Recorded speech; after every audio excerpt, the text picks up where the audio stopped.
Hey y'all, welcome back to this week's episode of AMA Friday with Amy Miller, recruiting in yoga pants. So this week, let us dig in a little bit to negotiations once again. So as you know, I do have an All About Money playlist. So I will link to that up above. This video will also go on there. And there's a lot of ground that we've already covered when it comes to compensation, talking to recruiters about money, understanding, how to navigate those conversations, all good stuff. But I want to address a very specific question, or this concept I've seen floating around, which I found really interesting. Do recruiters hate it when you know how to negotiate?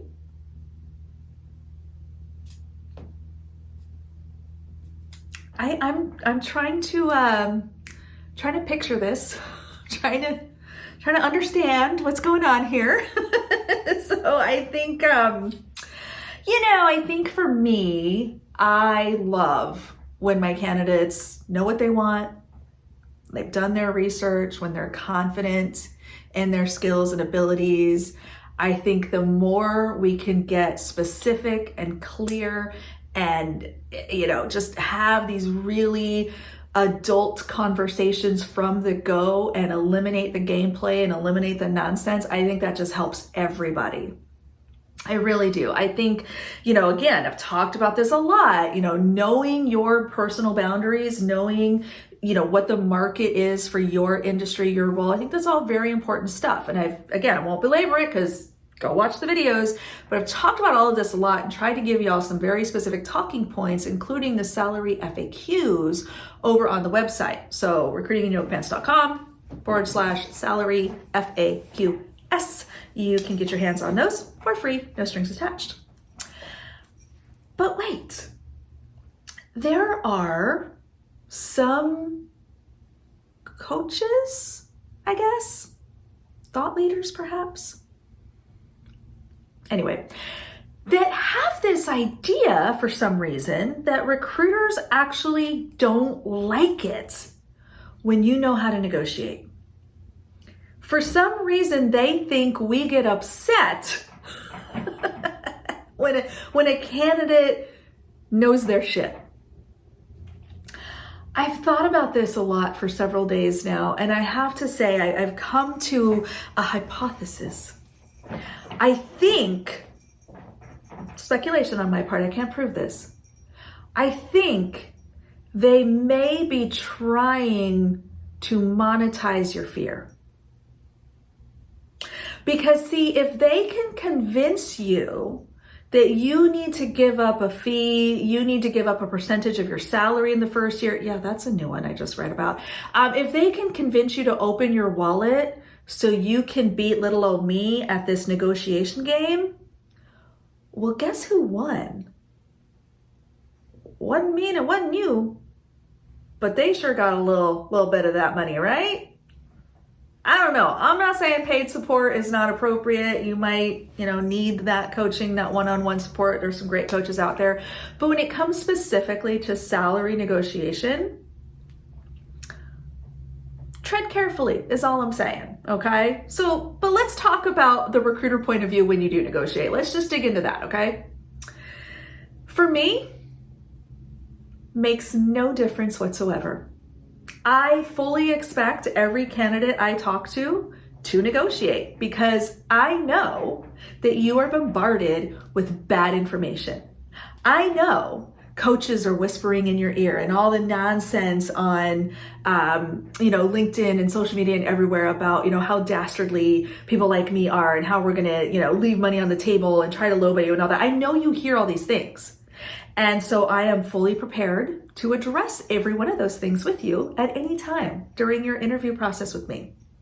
In fact, my personal process is to talk about minimum compensation, and offer you get from me will not be less than X. Also, here's how we break that down. Here's how we get to that total number. Here's what our equity looks like. Here's what our bonus structure is. Here's what our whatever, right? So different companies have different models. I will gladly explain it to you to the best of my ability for whatever role company you are talking to.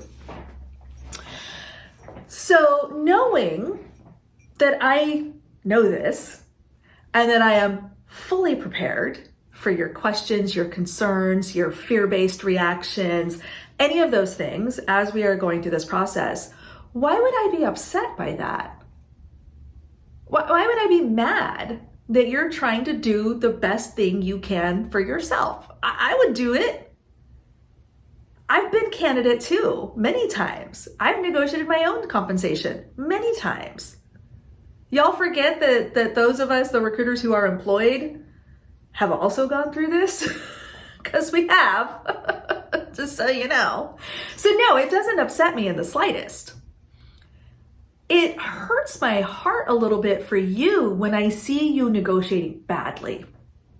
It doesn't bother me, I don't get mad, but I do get like sad for you, right? The job seeking community who falls prey to some of this stuff, because the reality is, the more clear and specific you can be, the better for all of us, right? Know your yes number, know your bottom line, know what's most important to you, know what's negotiable, I'll tell you, or talk to trusted friends and advisors and people that do know these things if you don't want to talk to me.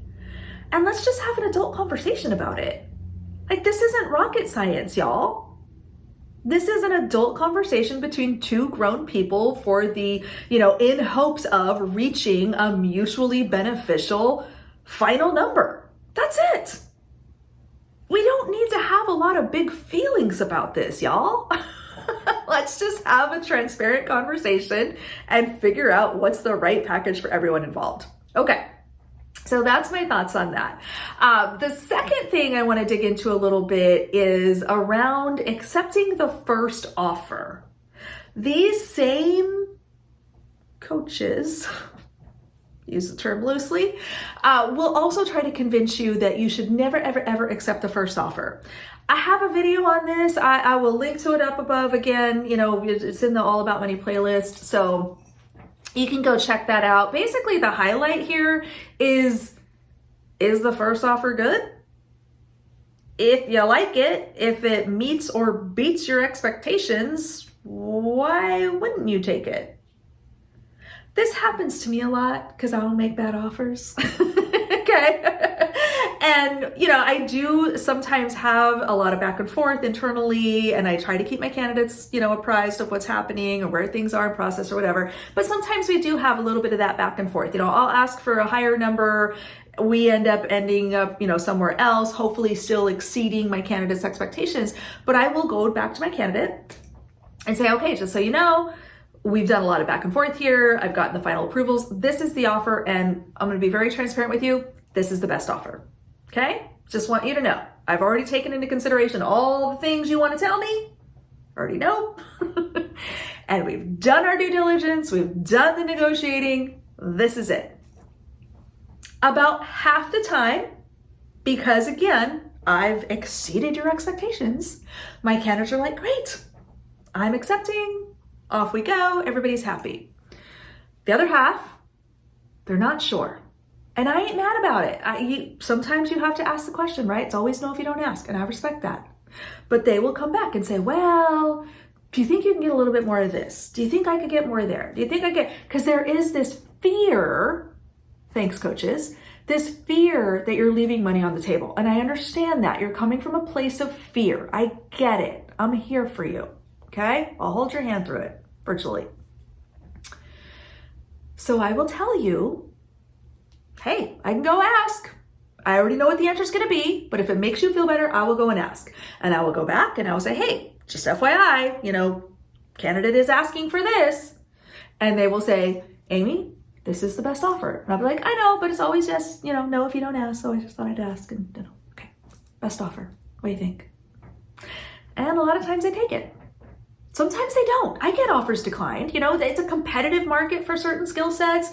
I understand I'm not always going to have the best option, the best money, the best whatever, and I'm okay with that. But I know two things for sure.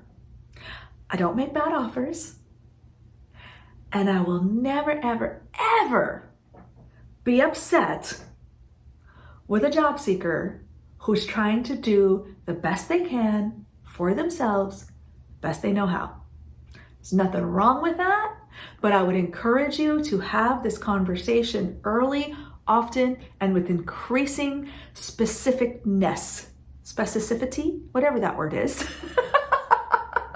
You know what I mean. You want to get real clear, and the further you get in the process, the more specific those conversations should be, so that by the time you get that actual offer in your hand, it's right where it needs to be, and you can accept without any of this coach drama.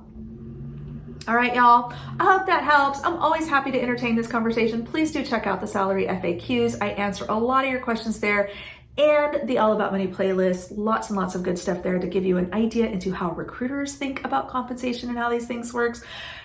And we'll see you next week.